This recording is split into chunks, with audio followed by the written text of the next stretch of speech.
नमस्कार मित्रांनो. तर आज जे आहे आपण आर-आर-बी पी-ओ मेन्सचं इंग्लिश सेक्शन मेमरी बेस्ड 2023 चा हा जो पेपर आहे, त्याला आपण अॅनलाईज करणार आहे. ठीक आहे.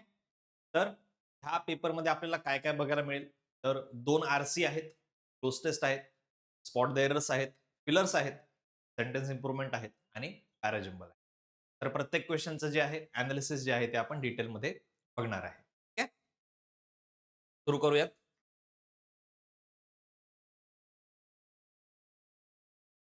क्वेश्चन बाय क्वेश्चन जाऊयात. सुरुवात आरसीनी करूयात. Question number 1 to 5. Read the following passage and answer given questions. काय आहे बघा पॅसेज. एकदा ग्लिम्स घ्या पॅसेजचा. ग्लिम्स घ्या पॅसेजचा. मी एक्सप्लेन करतो.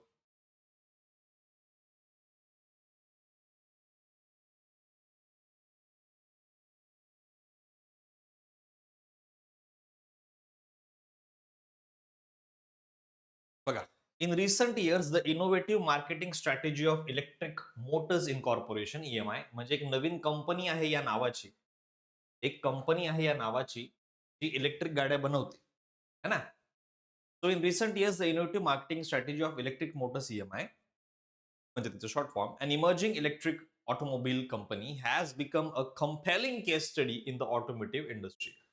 का बरं कंपेलिंग झालंय? का सगळ्यांना बघावंसं वाटतं की कसं काय हे सेल्स वाढले आहेत यांचे, कसं हे बिझनेस करता आहेत? हे बघूयात आपण पुढे. EMI strategy revolves around sustainability, technological prowess and customer engage. का ते सक्सेसफुल आहेत? काय स्ट्रॅटेजी आहे त्यांची?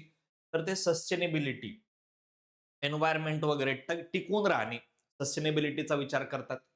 टेक्नॉलॉजिकल ॲडव्हान्समेंट, टेक्नॉलॉजिकली ॲडव्हान्स त्यांच्याकडे काही इक्विपमेंट आहेत. कस्टमर एंगेजमेंट त्यांची चांगली आहे. आपल्याकडे बघा कार घेण्यापर्यंत जे आहे तुम्हाला सर करतात. एकदा कार विकून झाली की तुमचा फोन पण उचलणार नाही. आफ्टर सेल सर्व्हिस जी आहे ती एकदम झिरो असते आपल्याकडे. तर कस्टमर एंगेजमेंट चांगलं आहे. म्हणजे pre sale, after sale customer engagement चांगलं आहे. EMI's market research identified a growing consumer demand for environmentally friendly vehicle. तर EMIची जी मार्केटिंग टीम होती, त्यांनी हे ओळखलं की लोकांना आता एन्व्हायरमेंट फ्रेंडली गाड्या पाहिजेल आहेत. डिमांड वाढली आहे. एन्व्हायरमेंटली फ्रेंडली गाड्यांची डिमांड वाढत चालली असं EMIच्या लोकांना जे आहे ते स्ट्रॅटेजिस्ट जे असतील, जे गाड्या विकण्यासाठी काही स्ट्रॅटेजी बनवत असतील, त्यांना हे लक्षात आलं की आता लोकांना अशा गाड्या आवडायला लागलेल्या आहेत. In response the company positioned itself as a Pioneer. Pioneer म्हणजे जे सगळ्यात पहिले काहीतरी करतात. सगळ्यात पहिले काहीतरी करणारे Pioneer. So in response the company positioned itself as a Pioneer in electric vehicle technology. Their product line emphasizes cutting edge electric propulsion systems म्हणजे इंजिन आहे ते अँड सस्टेनेबल मॅन्युफॅक्चरिंग प्रॅक्टिसेस म्हणजे आपण असं काहीतरी बनवायच्या गाड्या ह्या प्रकारे बनवायच्या की एन्व्हायरमेंटला धोका नाही पाहिजे. सस्टेनेबल वर्ड आला ना की समजून घ्यायचं एन्व्हायरमेंटशी संबंधित आहे. ठीक आहे. Aligning with the global shift towards eco conscious transportation solutions. बरोबर आहे. आता अख्खं जग जे आहे तेच म्हणत आहे की आपल्याला आता इको फ्रेंडली जे आहे ट्रान्सपोर्टेशन सिस्टम आपल्याला पाहिजे आहेत. तुम्ही जर बघाल तर मॅक्सिमम आता गव्हर्नमेंटच्या बसेस सुद्धा ते म्हणतात की इलेक्ट्रिक करून टाकूयात, कारण तुम्हाला माहिती आहे किती धूर सोडतात ते डिझेलच्या बसेस त्यांचे. लाल परी ज्याला आपण म्हणतो, मागे उभे राहून बघा. बरोबर? किती धूर येतो त्या गाडीतनं. तर पूर्णपणे ट्रान्सपोर्टेशन सिस्टम जे आहे, मग ते सबवे असेल, मेट्रो असेल, बसेस असतील, तर पब्लिक ट्रान्सपोर्ट सिस्टम पूर्णपणे जे आहे आपल्याला इको फ्रेंडली म्हणजे इलेक्ट्रिक जे आहे आपल्याला करून घ्यायचं आहे. बरोबर? Digital marketing plays a pivotal role in EMI strategy. त्यांची स्ट्रॅटेजी जी आहे, EMIची स्ट्रॅटेजी काय तर ते डिजिटल मार्केटिंगवर जास्त भर देत आहेत. है ना? Insta वगैरे, Facebook वगैरे किंवा ऑनलाईन मार्केटिंग जे आहे त्याच्यावरती जास्त भर देत आहेत. तर company employs a robust online presence. त्यांचा ऑनलाईन प्रेझेन्स खूप चांगला आहे. Leveraging social media, using social media platforms to do what? To spread disseminate, spread engaging content about their EVs. Video वगैरे बनवत असतील, रील्स बनवत असतील, इन्फॉर्मेटिव्ह व्हिडिओ जे आहे ते YouTubeवर टाकत असतील. Sustainability initiatives and technological advancements. This approach not only enhances brand visibility but also fosters a community of environmentally conscious consumers. मग ज्यांना ज्यांना आवड आहे, ज्यांना ज्यांना एन्व्हायरमेंट प्रति लगाव आहे, ते असे व्हिडिओज बघतात, लाईक करतात, शेअर करतात आणि त्यांच्या कंपनीचं नाव आपोआप जे आहे ते मोठं होत जातं. EMI's कोलॅबोरेशन विथ इन्फ्लुएन्सर्स म्हणजे इन्स्टाचे इन्फ्लुएन्सर्स वगैरे तुम्हाला माहिती आहेत and environmental advocates has further amplified its reach म्हणजे जे काय एन्व्हायरमेंटसाठी जे काही लढत असतील, एन्व्हायरमेंटसाठी जे प्रोटेस्ट वगैरे करत असतील, है ना, तर त्यांच्यासोबत पण त्यांनी काय केलं, कोलॅबोरेट केलं आहे, की बाबा तुम्ही सांगा यांना, की अशा गाड्या घ्या, इलेक्ट्रिक गाड्या घ्या, जेणेकरून पर्यावरण जे आहे त्याला आपण टिकवू शकतो. High profile partnerships have enabled the company to showcase its commitment to sustainability and gain credibility among diverse consumer segments. तर त्यांनी मोठ्या मोठ्या लोकांसोबत सुद्धा पार्टनरशिप केलेली आहे, जेणेकरून जे आहे क्रेडिबिलिटी मिळेल. मोठा कुठला तरी ब्रँड अँबॅसेडर पकडून घेतील ते, मोठा कुठला ॲक्टर, सिंगर त्याला साइन करून घेतील आणि ज्याने क्रेडिबिलिटी वाढेल. बरोबर, आपल्याकडे पण तसंच केलं जातं. तुम्हाला प्रॉडक्ट विकायचं आहे तर कुठलातरी मोठा ब्रँड अँबॅसेडर साइन करा. सचिन तेंडुलकर ॲड करतो म्हणजे आपल्याला वाटतं अरे 100% हे एकदम जेन्युइन प्रॉडक्ट असेल. बरोबर, तर ही सगळ्यात मोठी स्ट्रॅटेजी असते, की कुठलातरी एक ब्रँड अँबॅसेडर जो आहे त्याला उभं करून टाकायचं. कंपनीची क्रेडिबिलिटी त्याच्याने वाढते. Moreover, EMI's customer-centric approach involves educational campaigns on the benefits of electric vehicles, addressing common misconceptions, and providing transparent information about the environmental impact of their products. ते काय म्हणतात, की बाबा EMI ही जी कंपनी आहे, तिचं कस्टमर सेंट्रिक अप्रोच आहे. म्हणजे फक्त पैसे कमवायच्या मागे ते लागले नाही, तर कस्टमरला ते पूर्ण इन्फॉर्मेशन देतात. त्यांना सांगतात, की या गाडी घेतल्याचे काय फायदे आहेत, तुम्ही ही गाडी का घेतली पाहिजे. तुम्ही जर शोरूममध्ये गेले ही गाडी घ्यायला, तर ते फक्त तिचे फीचर्स नाही सांगत, की सनरूफ आहे, हे आहे, ते आहे, किती किलोमीटर चालते. ते तुम्हाला हे करून देतात, जाणीव करून देतात, की बाबा तुम्ही जर ही गाडी घेतली, तर तुम्ही एन्व्हायर्नमेंटला कसं प्रोटेक्ट करणार आहे. बेनिफिट काय आहे या गाडीचे जर तुम्ही घेतले, एन्व्हायरमेंटला काय बेनिफिट आहे. तर ते तुम्हाला ते पटवून देतात. बरोबर? So test drive events and interactive online experiences offer potential customers first-hand exposure to the brand, contributing to increased interest and conversion rates. तर टेस्ट ड्राईव्ह वगैरे ऑब्व्हियसली कार घेताना आपल्याला दिलीच जाते. तर लोकांना फर्स्ट हँड एक्सपोजर मिळतं, की बाबा गाडी कशी आहे आणि कसं त्याचं झिरो जे आहे एमिशन आहे आणि त्याचा काय फायदा आहे, है ना? आणि त्यामुळे जे आहे कन्व्हर्जन रेट खूप चांगलं आहे. म्हणजे कन्व्हर्जन रेट म्हणजे काय? तर महिन्याभरात जर 100 लोकं आले टेस्ट ड्राईव्हला, एन्क्वायरीला, तर त्याच्यामधले किती लोकं गाडी घेताय? मग 60 घेताय, तर हा 60% चा कन्व्हर्जन रेशिओ आहे. 40 घेताय, तर 40% कन्व्हर्जन रेशिओ आहे. 10च घेताय, तर 10% कन्व्हर्जन रेशिओ आहे. तर यांचा कन्व्हर्जन रेट चांगला आहे. म्हणजे 100 पैकी 60-70 लोकं घेतात. महिन्यात 100 एन्क्वायरी आल्या, 60-70 घेत असतील. ठीक आहे? तर कन्व्हर्जन रेट त्यांचा चांगला आहे. कन्क्लुजन काय आहे बघा. Electric Motors marketing strategies centred around sustainability, technology, and customer engagement illustrates how a forward-thinking approach can establish a niche in the competitive automotive industry by aligning with consumer values and utilizing digital platforms for effective communication. EMI has successfully positioned itself as a leading player in the electric automobile. Concluding statement अशी होती, की कारण की ते customer centric आहे, कारण की ते एन्व्हायरमेंट फ्रेंडली आहेत, कारण की त्यांच्याकडे चांगली टेक्नॉलॉजी आहे, तर त्यांनी एक लँडमार्क म्हणतात नाही, काहीतरी एक पोझिशन करून टाकलंय स्वतःला, benchmark sorry not landmark, benchmark बनवून टाकलेला आहे, की बाबा बघा असं जे आहे कॉम्पिटिशन करायला पाहिजे, असं काहीतरी प्रोडक्ट दुसऱ्यांनी सुद्धा आणायला पाहिजे आणि जे आहे या प्रकारे तुम्ही सुद्धा सक्सेसफुल होऊ शकता. ठीक आहे? तर पॅसेज मला बऱ्यापैकी ईझी लेव्हलचा वाटलेला आहे. तर आपण याच्या क्वेशन्सकडे जाऊयात. ठीक आहे?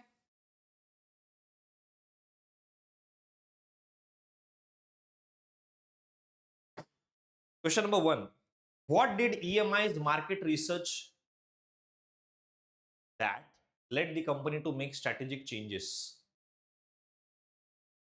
तर कुठेतरी वर्ड मिसिंग वाटतोय मला. का बरं त्यांना वाटलं, की आपण स्ट्रॅटेजी चेंज करायला पाहिजे? का बरं त्यांना असं वाटलं, की आता स्ट्रॅटेजी चेंज करायला पाहिजे? काय वाटतं बघा बरं? विचार करा. मी असं काही लगेच आन्सर नाही सांगणार. तुम्ही विचार करा आधी त्याच्यावर. काय आन्सर येऊ शकतं? तर बघायचं काम नाही करायचं आहे. तुम्ही आन्सर्स द्या. विचार करा काय आन्सर असेल. मग मी सांगतो.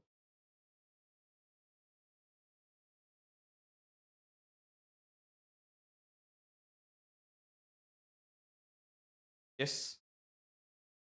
काय कळालं ई-एम-आय ती जी कंपनी आहे ई-एम-आय त्यांना काय कळालं? त्यांच्या मार्केटिंग टीमला काय कळालं?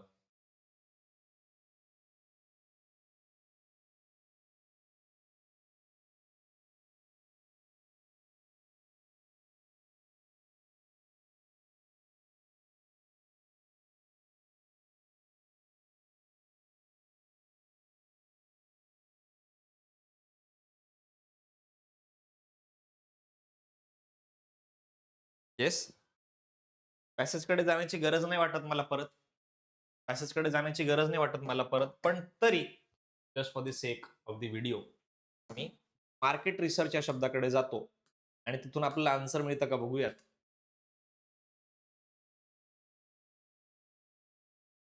What did they identify?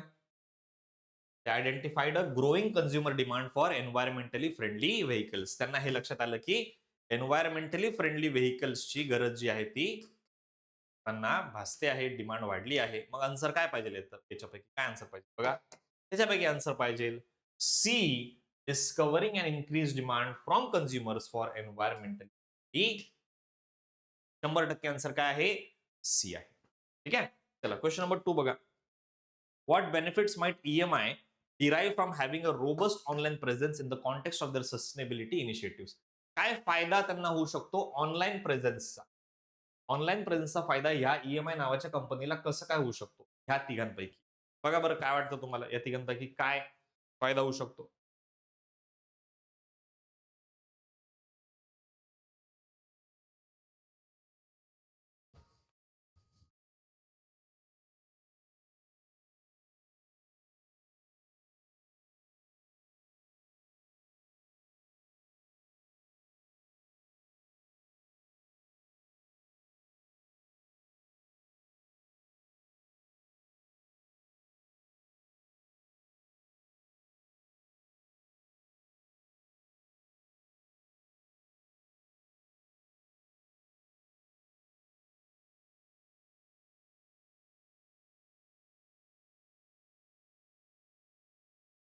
Yes.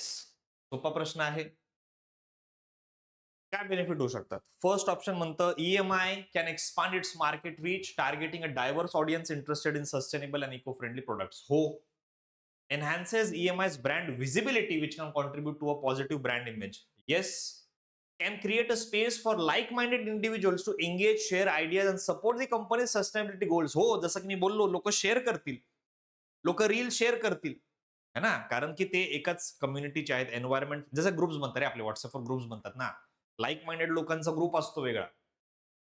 हे एक्स पार्टीला सपोर्ट करणारे, हे वाय पार्टीला सपोर्ट करणारे. हां, तुम्ही जर बघितलं तर बुलेट ज्यांच्याकडे बुलेट आहे आपल्या इंडियामध्ये, तर बुलेटवाल्यांचा सेपरेट ग्रुप आहे. बघितला असेल तुम्ही. तर तसं असतं. ते लोकं शेअर करणार रील वगैरे. So obviously can create a space for like minded. Can, possibility yes, why not? Can create a space for like minded individuals to engage, share ideas and support the company's goals.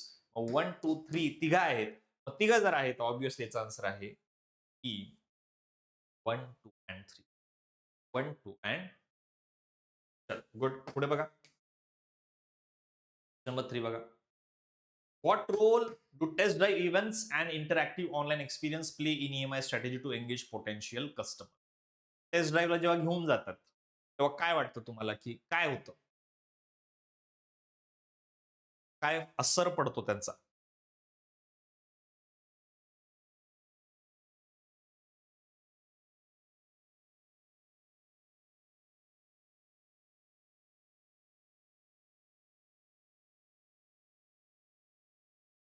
Yes.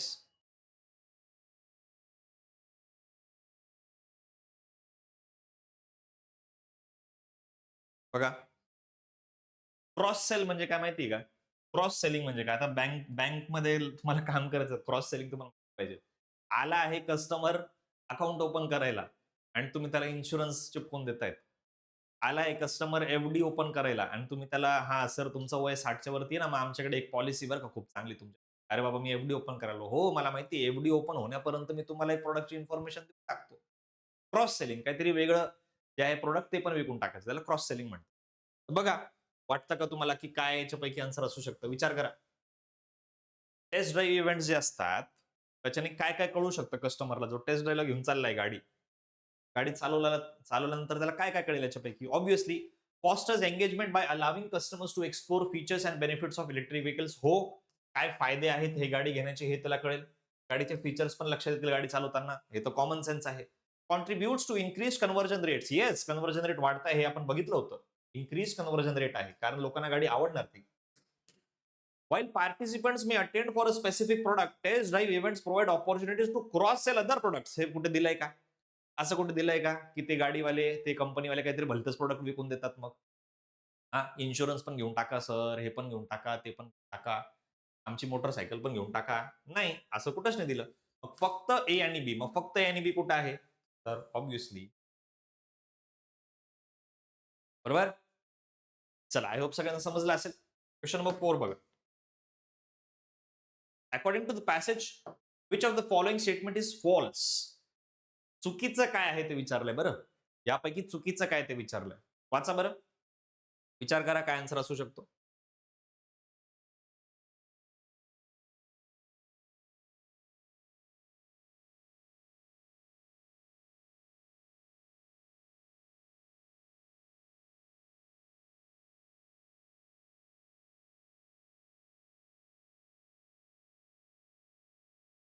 नीट वाचा.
चला बघा.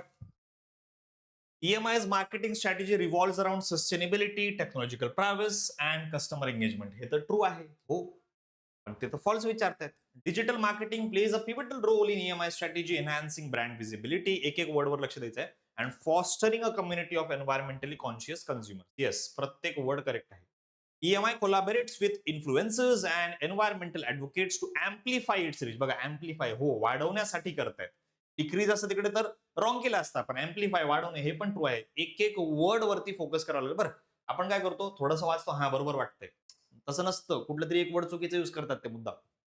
Electric Motors in corporation, EMI, focuses on educational campaigns to distract diverse consumer. अरे attract ना. Distract कसं? Attract. Attract करायचंय कस्टमर्सला. बघा, एक word मुळे जे आहे हे फॉल्स झालेलं आहे. म्हणून आन्सर याचा आहे डी. म्हणून म्हटलं प्रत्येक वर्ड वरती फोकस करायचं. प्रत्येक वर्ड फोस्टरिंगच पाहिजे होतं इकडे. बरोबर? इथं पिव्होटलच पाहिजे होतं. ते अँप्लिफायच पाहिजे होतं. इथं अट्रॅक्ट पाहिजे होतं, जे की रॉंग आहे. अट्रॅक्ट देऊन टाकलं. ओके? चलो. नेक्स्ट बघा question number 5. Choose the most appropriate word which has the similar meaning as fosters. Foster करणे म्हणजे काय? फॉस्टर करणे म्हणजे काय? येस. फॉस्टर. पॉझिटिव्ह वर्ड आहे फॉस्टर. येस. सांगू शकतात का? चॅलेंज, कल्टिवेट, ॲनिमेट, इन्स्टिगेट, इन्साइट यापैकी काय आन्सर असू शकतं फॉस्टरचं? मी सांगतो. फॉस्टर करणं म्हणजे सपोर्ट करणं. फॉस्टर करणं म्हणजे सपोर्ट करणं. ठीक आहे? मग सपोर्ट करण्यासाठी चॅलेंज तर नाही करणार, ॲनिमेट तर नाही करणार, इन्स्टिगेट कोणीतरी भडकवणं, इन्साइट म्हणजे पण भडकवणं नाही. काय करणार? कल्टिवेट. काय करणार? कल्टिवेट कर. ठीक आहे? तो आन्सर आहे बी बॉम्बे. फॉस्टर सपोर्ट लक्षात ठेवा. बरं. पॅसेज जो आहे दुसरा स्टार्ट झालेला आहे. एकदा तुम्ही याचा ग्लिम्प्स घ्या. मग मी एक्सप्लेन करतो. तुम्हाला एवढ्या याच्यावरनं कळून जाईल की पॅसेज कशाबद्दल आहे. कशाबद्दल आहे? बघा. वाचा. 1 मिनिटं वाचा फक्त.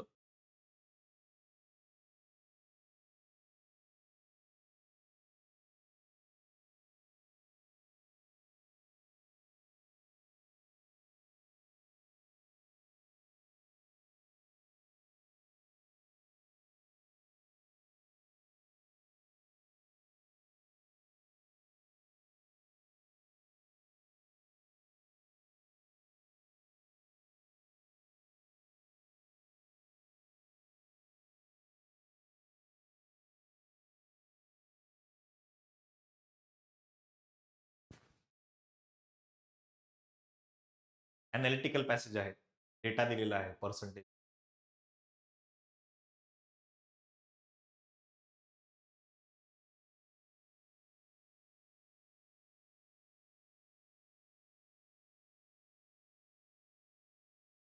बरं. चल. तर कोविड आणि त्याचे इम्पॅक्ट काय होते इंडस्ट्रीजवर, तसा हा पॅसेज आहे. बघा, तर पहिली गोष्ट तर तुमच्या माइंडमध्ये लगेच हे यायला पाहिजे. कोविड आल्यानंतर सगळ्यात जास्त नुकसान जर कोणाचं झालं, तर जे पुअरेस्ट होते, त्यांचं सगळ्यात जास्त नुकसान झालं. अति गरीब होते बिचारे. मायग्रंट वर्कर्स असू शकतात, है ना? देहाडी कामगार जे आहेत, ते डेली वेजेसवर काम करणारे, हे तर म्हणजे काय राहिलंच नाही रे. ट्रेन, कारण की रोड गरम होता, पायात चपला नव्हते, तर ते रेल्वे ट्रॅक्सच्या मधून चालत होते. झोप लागून गेली बिचाऱ्यांना, तर ट्रेन त्यांच्यावरून चालली गेली. हे पण आपण दृश्य जे आहे कोविडच्या काळात बघितलेले आहेत. बरोबर? तर पुअरेस्टने सगळ्यात जास्त सफर केलं आणि त्याच्यानंतर जर कोणी सफर केलं तर ऑब्व्हियसली प्रायव्हेट सेक्टरमध्ये काम करणारे असू शकतात एम्प्लॉईज आणि मग त्याच्यानंतर स्मॉल स्केल इंडस्ट्रीज वाले, छोटे-मोठे व्यापारी, स्मॉल स्केल इंडस्ट्री जे चालवत होते, त्यांचं सगळ्यात जास्त नुकसान. बरोबर. सगळ्यात आधी तर पुअरेस्टचं नुकसान झालं, मग हे, मग सगळ्यात जास्त सॉरी सगळ्यात जास्त नुकसान यांचं, मग यांचं, मग यांचं. बरोबर. तर काय झालं? कोव्हिडमध्ये काय झालं होतं, तर लॉकडाऊन लागलं होतं. बरोबर. मग ते यूएसमध्ये असो का इंडियामध्ये असो, सगळ्यांची स्थिती सेमच आहे. लॉकडाऊन लागल्यामुळे जे आहे, ट्रान्सपोर्टेशन बंद झालं. ट्रान्सपोर्टेशन बंद झालं होतं आणि कारण की ट्रान्सपोर्टेशन बंद झालं होतं, रॉ मटेरियल्स जे आहे, मॅन्युफॅक्चरिंग सेक्टरमध्ये जे लागतात, मॅन्युफॅक्चरिंग सेक्टरमध्ये काय लागतं? रॉ मटेरियलच आलं नाही तर बनवणार काय? रॉ मटेरियल्स ट्रान्सपोर्ट होत नव्हते, तर एंड प्रॉडक्ट, फायनल प्रॉडक्ट बनतच नव्हतं. है ना? मग त्याच्यामुळे जे आहे इंडस्ट्रीजला जे आहे, लॉस व्हायला सुरुवात झाली होती. त्यांना त्यांचा बिझनेस टिकेल का नाही, याची चिंता जी आहे ती सतू लागली होती. बरोबर. तर काय झालं होतं हे? कारण ट्रक ड्रायव्हर्स अवेलेबल नव्हते. ट्रक ड्रायव्हर्स अवेलेबल नव्हते लॉकडाऊनमुळे. कोणाला कोव्हिड झाला असेल, कोणी भीतीपोटी घराच्या बाहेर निघत नसेल, कोणाची डेथ झाली असेल, काय पण असू शकतं.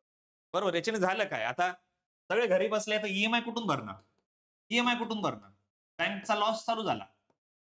बँकवाल्यांचा लॉस चालू झाला. बँकवाल्यांनी काय केलं? इंटरेस्ट रेट वाढवून टाकले. इंटरेस्ट रेट्स वाढवून टाकले. नुकसान त्यांचं जे झालंय ते भरून काढायचंय. महागाई वाढली, इन्फ्लेशन वाढलं आणि इकॉनॉमी जी आहे ती पूर्णपणे म्हणजे सगळ्याच कंट्रीजची जी आहे ती कोलॅप्स होऊ लागली. बरोबर? कोलॅप्स होऊ लागली. इन्फ्रास्ट्रक्चर मेडिकलचं तर फेल झालंच होतं. इकॉनॉमी पण जी आहे ती डेथ बेडवर चालली गेली होती.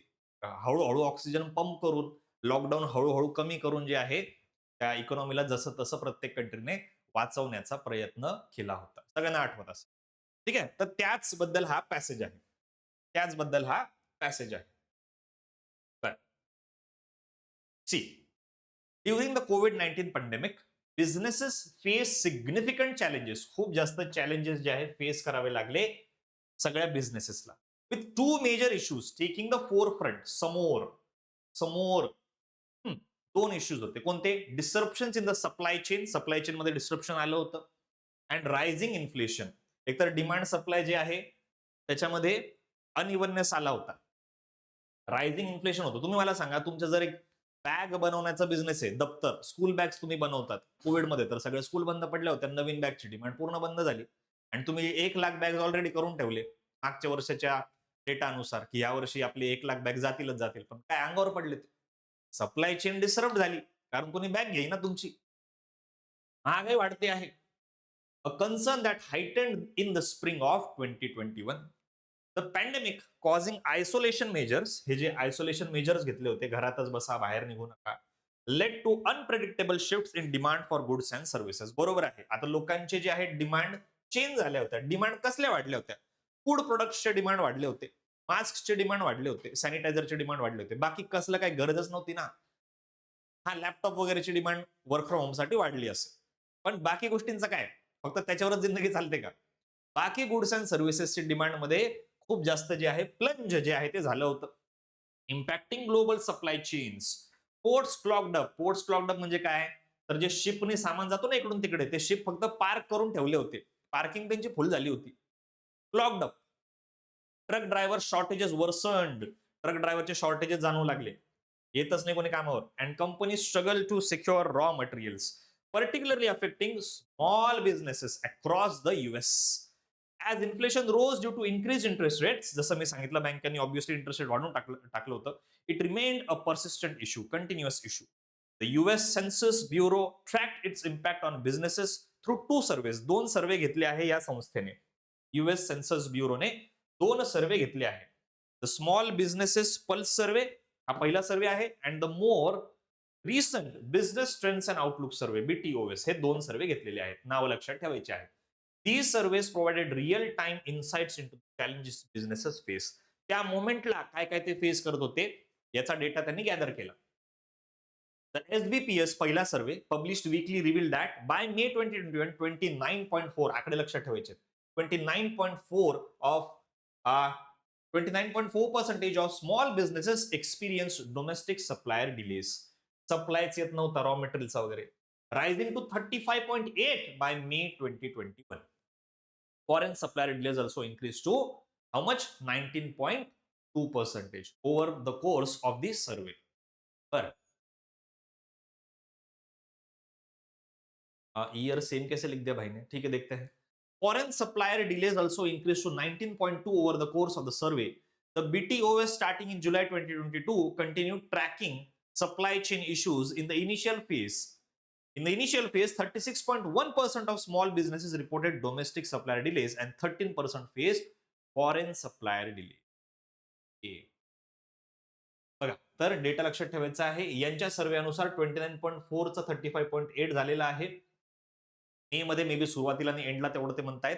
आणि बीटीओएसच्या सर्वेनुसार डोमेस्टिक सप्लायचं जे आहे ते 36.1% आहे आणि फॉरेन सप्लायचं जे आहे तो 30 आहे. ठीक आहे, डिले की येत नाहीये, रॉ मटेरियल तिकडून येत नाहीये, बाहेरच्या देशात येत नाहीये, कंट्रीच्या कंट्रीमध्ये येत नाहीये, कंट्रीच्या कंट्रीमधून येत नाहीये. ठीक आहे, आणि हे कंट्रीच्या बाहेरून येत नाही. However, the most recent data from July 2023 showed significant improvements. मग नंतर हळूहळू जसं लॉकडाऊन उघडलं, कोविड थोडासा कमी झाला, तेव्हा हळूहळू इम्प्रुव्हमेंट दिसायला लागले. Domestic supplier delays dropped to 14.5% and foreign supplier delays decreased to 4.3%. जे आकडे आधी 20s 30s मध्ये होते ते बघा 14.5 आणि 4.3 झालेले आहे. These surveys not only dashed national indicators of supply chain pressures but also provided more timely information showcasing the evolving challenges businesses encountered during the. ह्या सर्वेने मदत काय मिळाली की काय प्रॉब्लेम फेस करतात आपले इंडस्ट्रीज त्याच्यावर आपल्याला डेटा गॅदर करता आलेला आहे. आय होप सगळ्यांना पॅसेज समजला असेल. सोपा पॅसेज आहे, जास्त हार्ड नव्हता. तर आपण क्वेश्चन्स कडे जाऊया. ठीक आहे, आकडे लक्षात ठेवा फक्त. In what ways did small businesses in the US particularly feel the strain during the pandemic according to the passage? कुठल्या गोष्टीचा ताण आला होता त्यांना? कुठल्या गोष्टीचा स्ट्रेन आला होता बघा, विचार करा. पाचही ऑप्शन्स वाचा आधी मग आन्सर सांगा मला काय असू शकतं.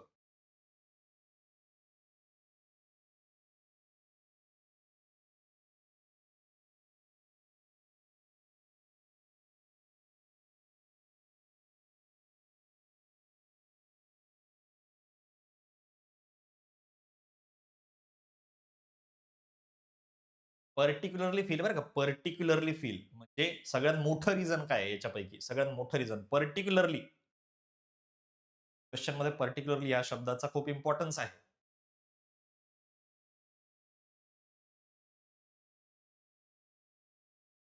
सुरुवातीलाच जेव्हा मी लिहून दिलं होतं त्यातही सांगितलं की मेन रिझन काय आहे. वाचताना असं वाटू शकतं की पाचही बरोबर आहे, पण नाहीये पाचही बरोबर. त्यांनी पर्टिक्युलरली विचारलंय सगळ्यात मोठं कारण काय आहे स्ट्रेन येण्याचं. बघा मित्रांनो, रॉ मटेरियलच येत नव्हते आणि म्हणून तर ते आकडे दिले त्यांनी एवढे सगळे. मग तो सगळ्यात मोठा प्रॉब्लेम होता ना की small businesses face operational disruption due to challenges in the supply chain. हा पूर्ण पॅसेज या सप्लाय चेनवर सर आहे. तर काय आहे? ऑप्शन ए आहे. तर काय आहे? ठीक आहे, पुढे बघा. Question number 7. According to the passage which of the following statement is true? True विचारला आहे, काय खरं आहे याच्यात? बघा, वाचा.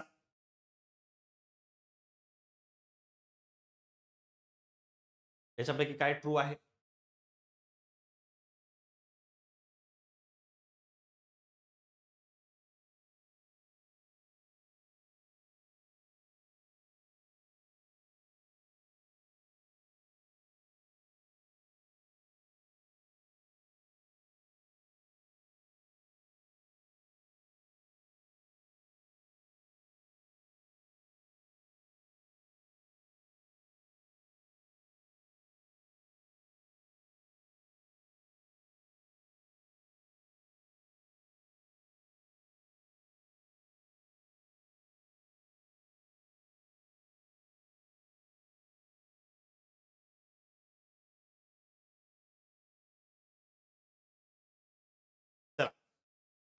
Small businesses in the US were unaffected by the disruption. ये तो गलत है भैया.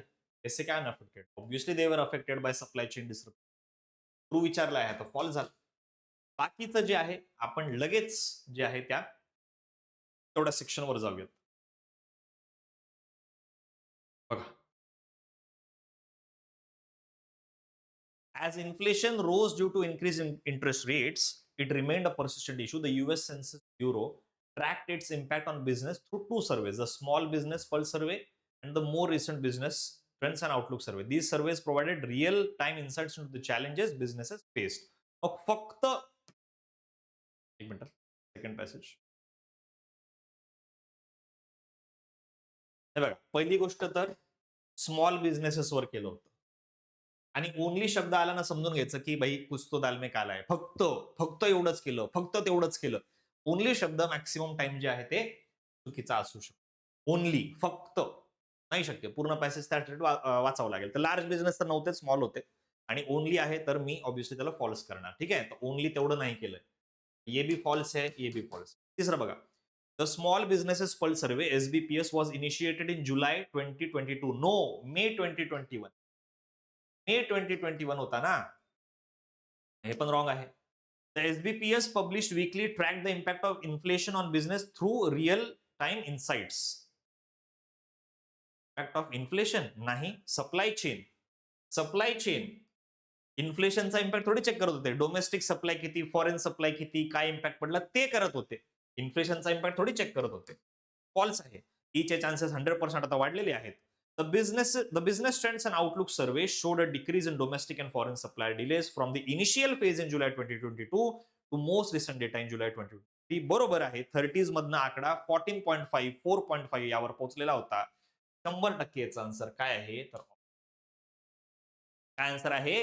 ऑप्शन ई आहे. बघा, वर्ड्स वरती फोकस करा. वर्ड्स वरती अनअफेक्टेड म्हणताय, काहीच फरक पडला नाही. अरे कसं शक्य फरक पडला नाही? फरक पडला ना. The US census bureau only only ना ओनली तर बिलकुल नाही. आणि इन्फ्लेशनचा इम्पॅक्ट ते चेकच करत नव्हते. सप्लाय चेनचा इम्पॅक्ट चेक करत होते की काय झालेलं आहे. ओनलीमुळे तर मी पहिलेच म्हटलं की असे मॅक्सिमम टाइम फॉल्स असतात, फक्त असं. आणि लार्ज बिझनेस नव्हतं फक्त. द स्मॉल बिझनेस पल्स सर्वे, अरे नावात स्मॉल बिझनेस होता ना, लार्ज बिझनेस. हे पण तर त्यांनीच तर 2 केले होते ते. The small business pulse survey was initiated in July 2022. No, मे.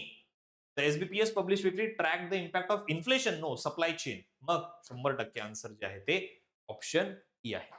ठीक आहे. आय होप सगळ्यांना समजलं आहे. पुढे बघा, क्वेश्चन नंबर 8.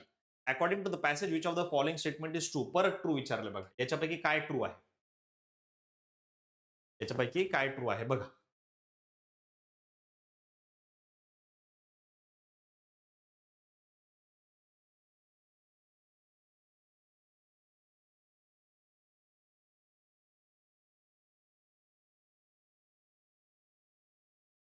येस, वाचा. बॅक घेऊन पॅसेजकडे पण तुम्ही स्वतः जाऊ शकतात. बॅक घेऊन थोडंसं रिवाइंड करून तुम्ही स्वतः जाऊ शकतात पॅसेजवर आणि मग आन्सर सांगू शकतात. बघा, काय वाटतं आहे? ट्रू काय आहे? ट्रू.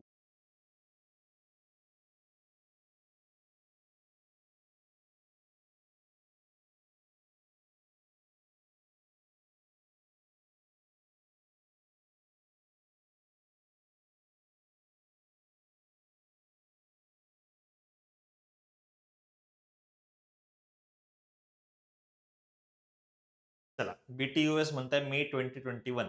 तारखा लक्षात ठेवायचं आहे. बघा, आकडे खूप महत्वाचे असतात. त्याच्यावरच प्रश्न जे आहे ते विचारणार. बघा, बीटीयूएस मे मध्ये नाही, जुलैमध्ये चालू झालं. तर पहिलं रॉंग आहे. बीटीयूएस कधी चालू झालाय? तो सर्वे कधी झाला? जुलैमध्ये झाला. तो पहिला तो गलत हो गया. वो तो एसबी कुछ था, वो था वो. Inflation impacted the logistical operation during pandemic. हा याचे चान्सेस आहे करेक्ट असणे. The SBPS revealed that foreign supply delays increase to 29.4% by May 2021. नाही, ते डोमेस्टिक होतं. डोमेस्टिक होतं. तरी चेक करूया. तरी चेक करूया. आणि इन्क्रीज बघूयात, थांबा. Give me 1 second.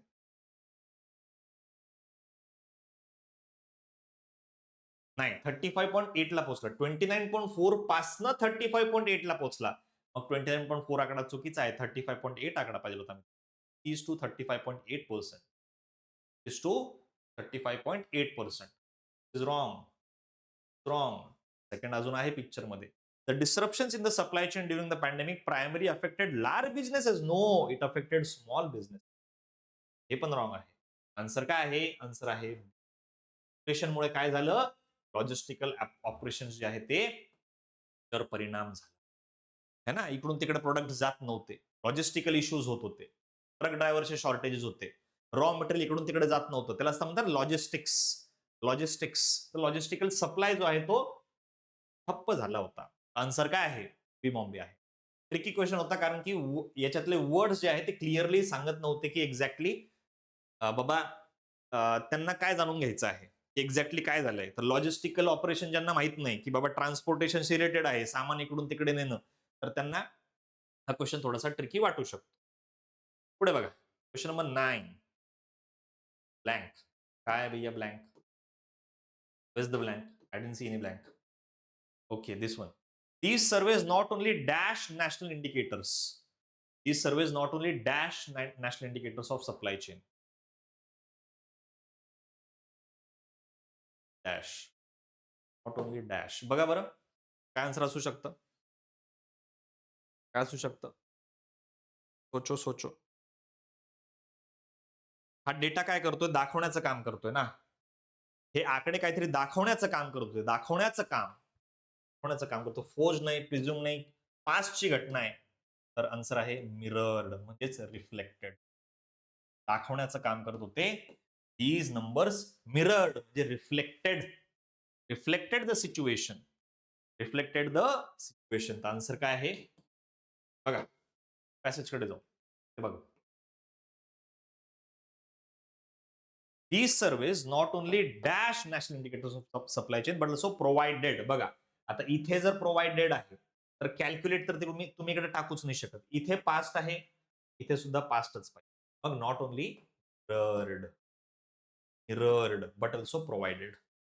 तर कैलकुलेट ज्यांना वाटलं असेल भैया प्रोवाइडेड इधर है तो यहाँ पे कैलकुलेट नहीं आ सकता. कैलकुलेटेड होता तो शायद मैं सोचता. Mirrored, reflected, displayed, showed. क्या? चलो moving on. What is the tone of the passage? कसं आहे? टोन काय आहे? ऑलरेडी मी सांगितलंय पॅसेज कसं आहे. मी पॅसेज आले सांगितलं होतं तुम्हाला की पॅसेज काय आहे. डेटा दिला आहे खूप सारा, पर्सेंटेज दिला आहे आणि जेव्हा हे सगळं दिलं असतं तो पॅसेज कसा असतो? तो पॅसेज अॅनालिटिकल असतो. काय असतो? अॅनालिटिकल. आकडे दिले आहे, डिजिट्स दिले आहे, पर्सेंटेज दिला आहे. तर हे सगळे अॅनालिटिकल पॅसेजेस. ठीक आहे. चला आय होप सगळ्यांना दोन्ही पॅसेज जे आहे ते समजले असणार आहे. लगेच पुढे जाऊयात.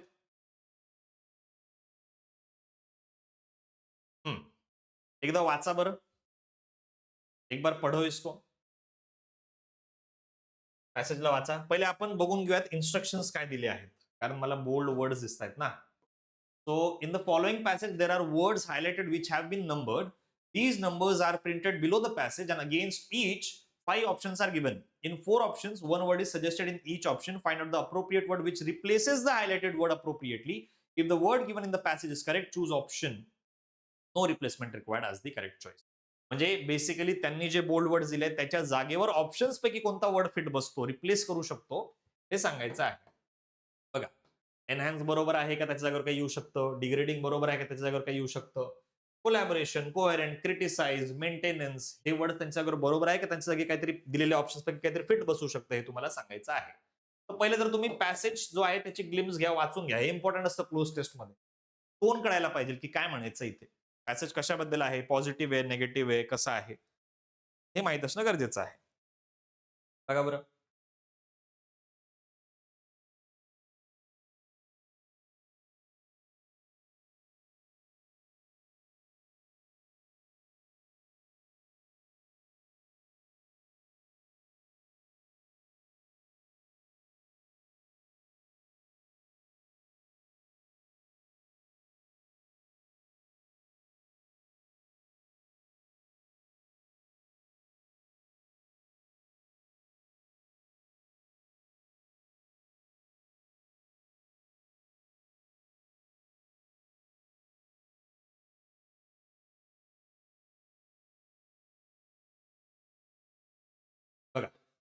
एक नवीन प्रकारचं वर्क कल्चर जे आहे ते कोविड पॅन्डेमिकने त्याला म्हणजे आधी पण होतं, पण त्याला जे आहे इन्क्रीज जे आहे ते मिळालं, एन्हान्स झालं, ते खूप जास्त कॉमन होत गेलं आणि ते आहे sorry work from home. Work from home ही जी कन्सेप्ट आहे, ही जी कॉन्सेप्ट आहे, ही कोविडमध्ये कोविडच्या आधी तर होती, पण खूप कमी प्रमाणात होती. कोविड नंतर जे आहे वर्क फ्रॉम होम हा मॉडेल जो आहे, तो एम्प्लॉयर्स आणि एम्प्लॉयी दोघांना असं वाटायला लागलं, की "हां, यार ये मॉडेल बहुत अच्छा है." वर्क लाईफ बॅलन्स पण आहे, कुठे जावं लागत नाही, घाई नाही. 9 ते 5 लॉग इन करायचं, 5 वाजता लॉग आउट करायचा, विषय संपला. बरोबर? तर तुम्ही पर्सनल टाईम सुद्धा तुम्हाला मिळतो आहे आणि तुम्ही 9 ते 5 तुमचं घरात बसून सुद्धा काम करत आहेत. याच्याने काय होतं तुमचं वेल बिईंग म्हणजे तुमची फिजिकल स्टेट ती पण मेंटेन राहते आहे, की बाबा तुम्ही आजारी पडत नाहीये, तुम्ही खुश आहे, तुम्ही आनंदी आहे म्हणून त्यामुळे प्रोडक्टिव्हिटी वाढलेली आहे कंपनीची. कारण की एम्प्लॉयी जर दुःखी असेल, एम्प्लॉयी जर थकलेला असेल, एम्प्लॉयी जर सकाळी 8 ते रात्री 8 ऑफिसमध्ये बसत असेल, थोडंसं तो थोडासा थकवा वगैरे दिसतो, प्रोडक्टिव्हिटी थोडीशी कमी दिसते, एनर्जी तेवढी राहत नाही. तर कंपनीला सुद्धा हे लक्षात आलं, की हे जेव्हापासून वर्क फ्रॉम होम करायला लागले, प्रोडक्टिव्हिटी वाढली आहे. कारण उत्साह आहे, है ना? एनर्जेटिकली काम करत आहेत घरी बसल्या-बसल्या. तर तो वर्क कल्चर जो आहे, हा हळू जो आहे कॉमन होत गेला आणि मला असं वाटतंय, की म्हणजे ऑथरला असं वाटतंय, की बाबा हे जे आहे ते सॉरी एम्ब्लेमॅटिक आहे, है ना? म्हणजे बाबा ते सिम्बलशी रिलेटेड आहे तो वर्ड ऑब्व्हियसली, की बाबा अडॅप्टेबल आणि रेझिलियंट वर्क कल्चरला जे आहे बढावा जे आहे याच्यामुळे मिळालेला आहे. बरोबर? बरं. मग ओके. येस, हॅज मला दिसलेला आहे इकडे. बघा बरं मग आता मी तुम्हाला सांगून दिलं आहे, की जुन्या पद्धतींपासनं आता नवीन पद्धती जी आहे, त्याच्याकडे आपण वळतो आहे. काय असू शकतं? 11th जे आहे, इथे यापैकी काय येऊ शकतं?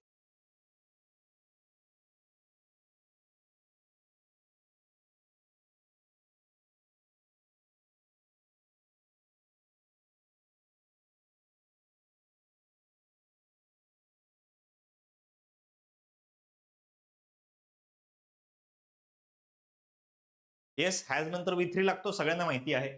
सगळेच V3 आहे. सगळेच V3 आहे. पण काय वाटतं? पोस्ट पॅन्डेमिक एरामध्ये वर्क कल्चर बदललं.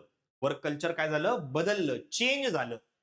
जेव्हा आपण कुठल्यातरी मॉलमध्ये कपडे घेतो, तेव्हा त्या पॅन्ट्सची लेंथ थोडीशी मोठी असते, तर तुम्ही काय करता? त्याच्या लेंथला काय करतात? चेंज करतात. काय म्हणतो मग आपण? अल्टर करायचं आहे.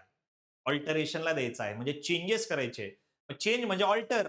म्हणजेच काय? The post pandemic era has significantly altered म्हणजेच changed work culture. Changed work culture. Change केलं तर काय केलंय? अल्टर केलं आहे. बरोबर? पुढे बघा. सेकंड.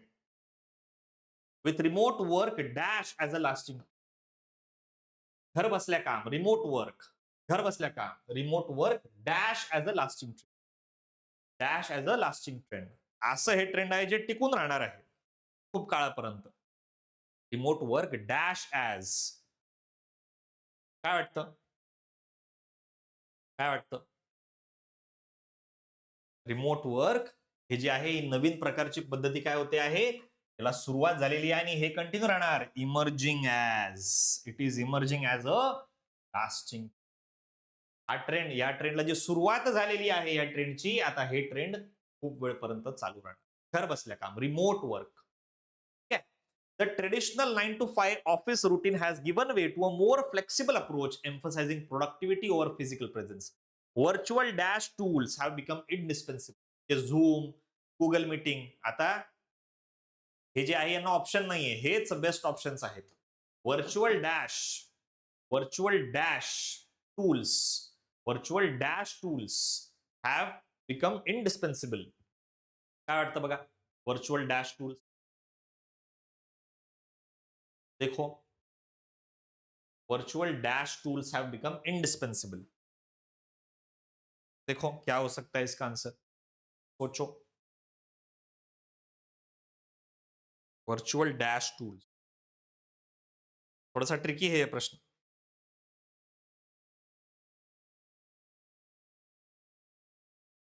येस बघा. सपोज तुमचं ऑफिस पुण्याला आहे. मीटिंग मुंबईवाल्यांसोबत आहे, क्लायंट. तर तुम्ही काय करताय, जोडतायत एकमेकांना, तुम्ही असोसिएट होताय, लिंक होताय, कनेक्ट होताय. यालाच तुम्ही काय म्हणतात, सोबत येण्यासाठी कोलॅबोरेट करताय. काय करतायत, कोलॅबोरेट करतायत. म्हणजेच काय, तो virtual collaboration tools have become indispensable. हे अगदी बरोबर आहे. हे अगदी बरोबर आहे. ट्रिकी होता, याला स्किप केलं असतं तर चाललं असतं. याला स्किप केलं असतं तर चाललं असतं. Virtual collaboration tools have become indispensable. Enabling what, त्याच्यामुळे काय होतंय, enabling dash communication and collaboration. Enabling dash, enabling dash communication. काय वाटतं, कसं कम्युनिकेशन, कसं कम्युनिकेशन होत आहे, कसं कम्युनिकेशन होत आहे सांगा बरं. Enabling dash, enabling dash.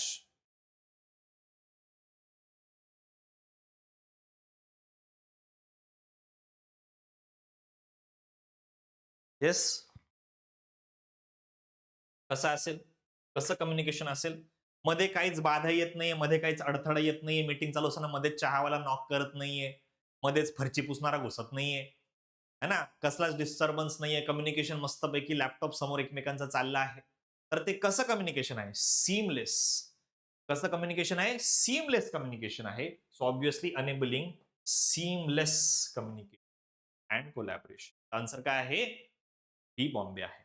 Intellectual काय, हुशार असणारे का ते लोक, आपल्याला काय माहिती समोरचा गाढव आहे.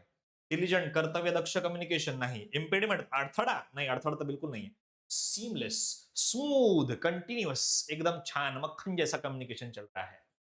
Employers now dash employee wellbeing. Employers आता कंसिडर करू लागले आहे की हाँ यार, इन लोगों की हेल्थ पर भी तो हमने ध्यान देना चाहिए, है ना. Employers now dash, employers now dash employ wellbeing. सोपा प्रश्न आहे, यायला पाहिजे. काय वाटतं बघा, एम्प्लॉयर्स म्हणजे काम देणारे, म्हणजे ऑफिसवाले. Now dash employ wellbeing. काय वाटतं, काय वाटतं बघा, मी सांगतो तुम्हाला कोणत्या दोन मध्ये डाऊट असेल. तुम्हाला बी आणि डी मध्ये डाऊट असेल, तुम्हाला बी आणि डी मध्ये डाऊट असेल, कारण रिस्ट्रिक्ट नाही करत आहे, इग्नोर नाही करत आहे. एम्प्लॉयर्स कन्सर्न का नाही आलं सर, एम्प्लॉयर्स आर कन्सर्न असं पाहिजे होतं. एम्प्लॉयर्स आर असतं ना, तर मी कन्सर्न केलं असतं. Employers are concern about their employees असं काहीतरी. पण एम्प्लॉयर्स, एम्प्लॉयर्स नाउनलाइज वर्बलाइज नाही. Employers now prioritise verb. Employers now do what, they prioritise employee wellbeing. त्यांच्या हेल्थला प्रायोरिटी देतात. ठीक आहे, म्हणून डी ऑप्शन आहे. आणि मग last, last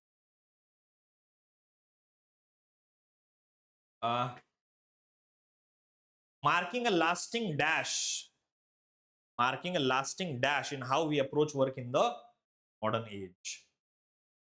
Yes, lasting dash म्हणजे हे नेहमीसाठी राहणार आहे, हे नेहमीसाठी राहणार आहे. Lasting, long lasting, long lasting.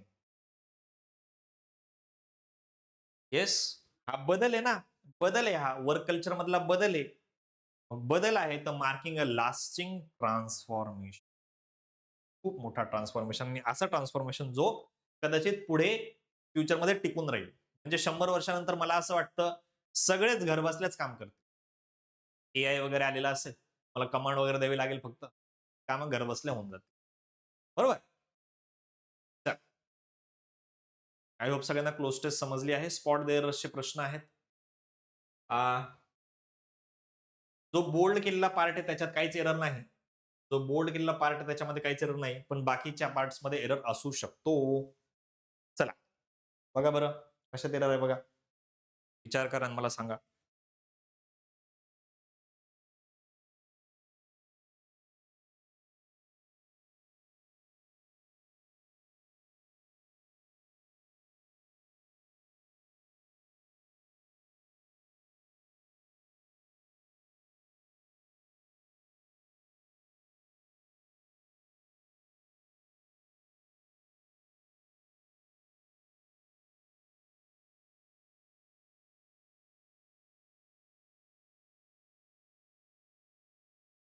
चला बघा, सब्जेक्ट वर अग्रीमेंटचा हा एरर आहे.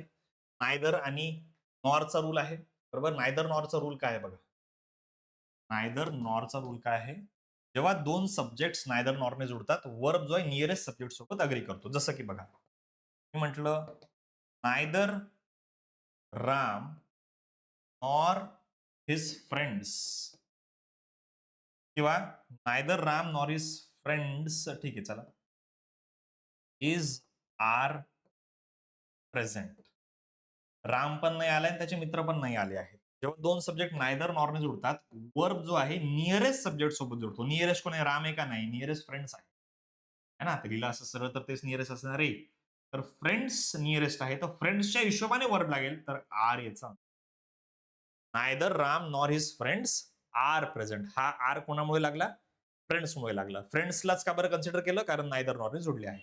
मग बघा, नायदरला ऑरची जोडी नाही, नायदरला नॉरची जोडी असते. आणि टीचर आहे सब्जेक्ट नंबर 1, स्टुडंट्स आहे सब्जेक्ट नंबर 2, म्हणजे स्टुडंट्स सोबत अग्री करणार आहे जो काही वर्ब लागणार आहे, कारण नियरेस्ट सब्जेक्ट वर्बच्या स्टुडंट्स आहेत. मग स्टुडंट्सला वॉज कसं लागेल? स्टुडंट्सला लागेल वेअर. जसं फ्रेंड्सला लागलं आर, तसं स्टुडंट्सला लागेल were. So neither the teacher nor the students, और नाही nor, in the advanced physics class were satisfied with the content of the textbook. म्हणजे आन्सर बघा ए आणि सी असं आहे, म्हणजे 100% answer option option C Chennai आहे. ठीक आहे. चला, तर सब्जेक्ट वर अग्रीमेंट इम्पॉर्टंट आहे. एक्झामला जाण्याच्या आधी 100% तुम्हाला बघून जायचं आहे. परत, not only the storm did disturb the power supply, but it also cause significant damage to the infrastructure in the coastal region. एवढा पार्ट मध्ये काहीच एरर नाही आहे, बाकीच्या पार्ट्स मध्ये एरर असू शकतो. बघा बरं, बघा काय आन्सर असू शकतं बघा.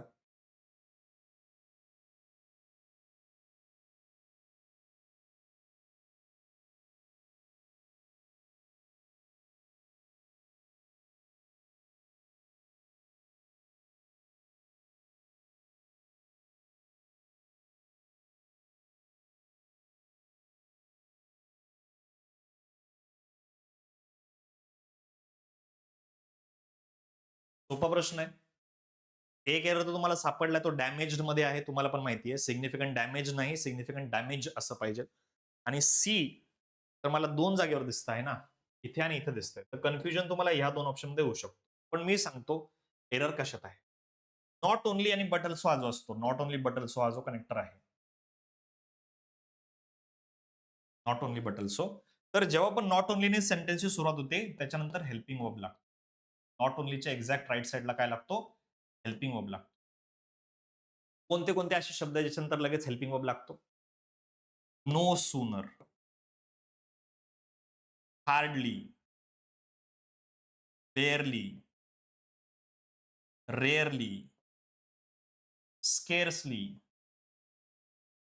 Never, never before. हे असे शब्द आहेत मित्रांनो. Never, never before, scarcely, hardly, barely, rarely, no sooner. यांच्यानंतर लगेच राईट साईडला हेल्पिंग वर्ब लागतो. म्हणजे डिड लागू शकतं, हॅव लागू शकतं, हॅड लागू शकतं, हेल्पिंग वर्ब लागायला पाहिजे. तुम्ही तो गेम बघितला असेल बघा, युट्यूबवर हा गेम असतो, Ellen DeGeneres. Never have I ever, never have I ever.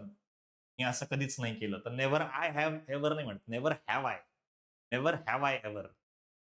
Ever नंतर काय लागला? Never have I ever. है ना? मी अशी पेंटिंग कधीच नाही बघितली. Never have I ever scene such a beautiful painting. Never have I ever, never I have ever, never have I. ठीक आहे. तर ह्या सगळ्या शब्दानंतर हेल्पिंग वर्ब लागतो. मी अभ्यासाला नुकताच सुरुवात केली होती की लाईट चालली गेली. Hardly had I started studying. Hardly I had नाही, hardly had I started studying when the power went off. ठीक आहे. तर बघा, नॉट नंतर हेल्पिंग वर्ब पाहिजे ना. मग इथं कुठं आहे हेल्पिंग वर्ब? त्यांनी इथं देऊन टाकला, जो की चुकीच्या पोझिशनवर आहे. Not only did the storm, helping verb not ओनलीच्या एक्झॅक्ट राईट साईडला पाहिजे.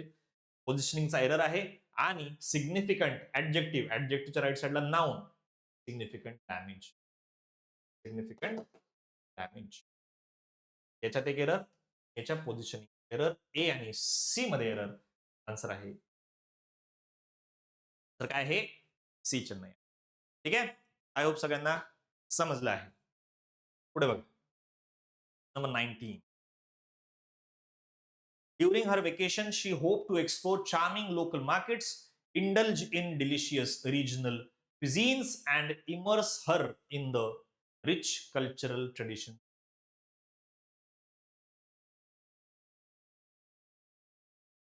चला सांग काय डर आहे. पढो इसको. विचार करा. काय डर असू शकतो विचार करा.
चला बघा मित्रांनो, आपण वर्ब्सला सुरुवातीला शिकतो. ही, शी, इट ला सिंपल प्रेझेंट टेन्स मध्ये वी फाय लागतो, म्हणजे एस वाला वर्ब लागतो.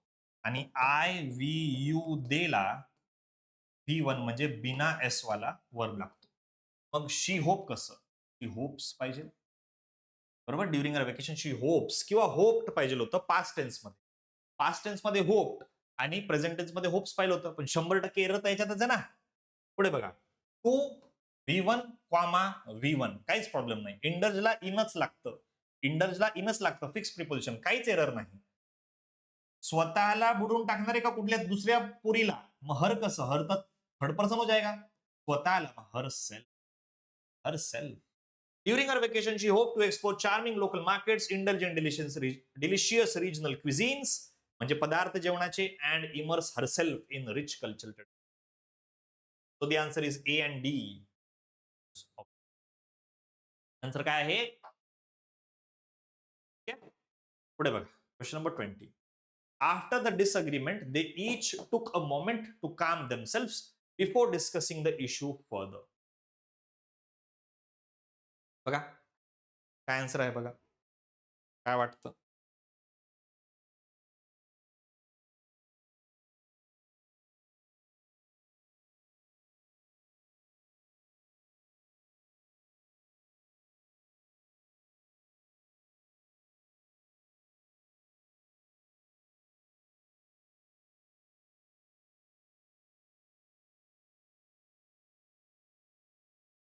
चलो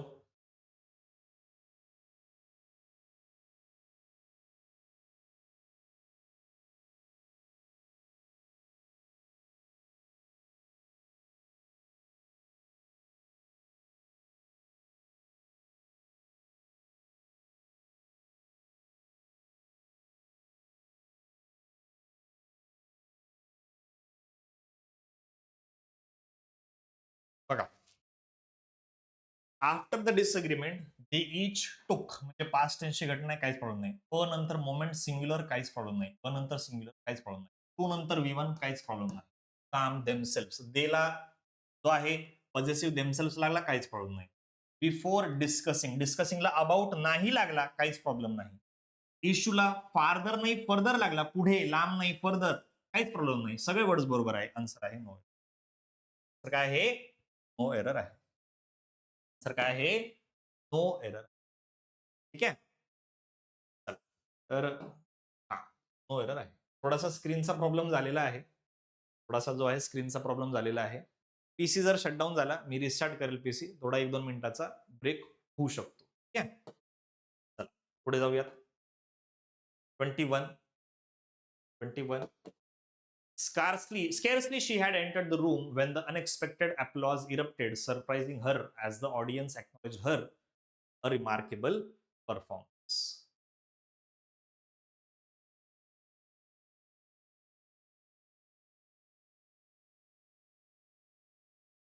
चलो सांगा. किंवा मग मला तर माहितीच आहे की आता स्क्रीन बंद पडणारच आहे थोड्या वेळात. हे दिसेल तर आपलं व्ह्यू ब्लॉक करेल.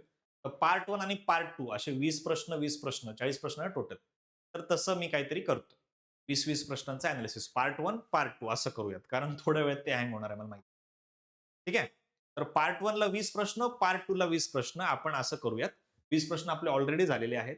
तर पुढच्या 20 प्रश्नांच्या अॅनालिसिससाठी जे आहे स्टे ट्यून्ड उद्यापर्यंत सेकंड जो पार्ट आहे याचा तो सुद्धा मी तुम्हाला अपलोड करून देतो. सध्याला 20 प्रश्न पार्ट 1 असं अॅनालिसिस जे आहे ते मी प्रोव्हाईड करतो आहे. ठीक आहे? चलो थँक भेटूया परत पार्ट 2 मध्ये.